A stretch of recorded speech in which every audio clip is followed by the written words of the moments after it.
इससे बेहतर ये है कि अब आप क्या करें, अभी आप इस समय जो सिलेबस के मेन पार्ट है, मुख्य भाग वो भाग होते हैं जहाँ से अक्सर प्रश्न पूछे जाते हैं, और गौण भाग वे होते हैं जहाँ से प्रश्न आने की संभावनाएं बेहद कम होती है, और पिछले पेपर्स देखोगे तो उसमें बेहद कम प्रश्न पूछे गए हैं।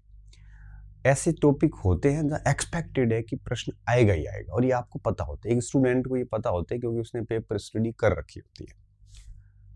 ऐसे जितने भी टॉपिक हैं उन टॉपिक्स की हेडिंग देखो, हेडिंग के बाद में मेजर पॉइंट जो आपने कभी अंडरलाइन किए होंगे या साइड में लिखे होंगे या नोट्स बनाए होंगे, उनको फटाफट रिवीजन करें।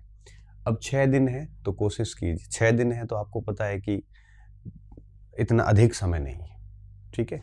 तो जैसे क्या किया, एक दिन आपने पूरा दिन लेके बैठे और एक दिन में आपने सारे विषयों की शिक्षण विधियां पढ़ ली, सारे विषयों की, ठीक है। जैसे हिंदी की, संस्कृत की, आपके सब्जेक्ट की।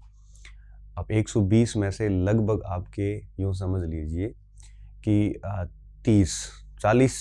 40 एक प्रश्न शिक्षण विधियों के रहेंगे। जैसे हिंदी है तो 12-15 रहेंगे, संस्कृत की 12-15 की रहेगी, तो ये हो गई आपकी 20-25 की हो गई। सब्जेक्ट की 10-12 रहेगी आपके, तो ये 35 के आसपास हो गई, ठीक है। और इसके अलावा आप के उसमें गणित है L1 में तो उनके भी रहेगी, L2 में फिर आपके साइकोलॉजी में ऐसा कुछ नहीं है।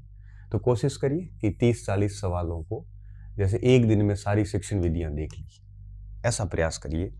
और ये दिन आप रखना कौन सा, ये लास्ट जैसे 27 को पेपर है तो 26 तारीख को जैसे ये सब देख लो, क्योंकि ये थोड़ा भूल भी जाते हैं। और एक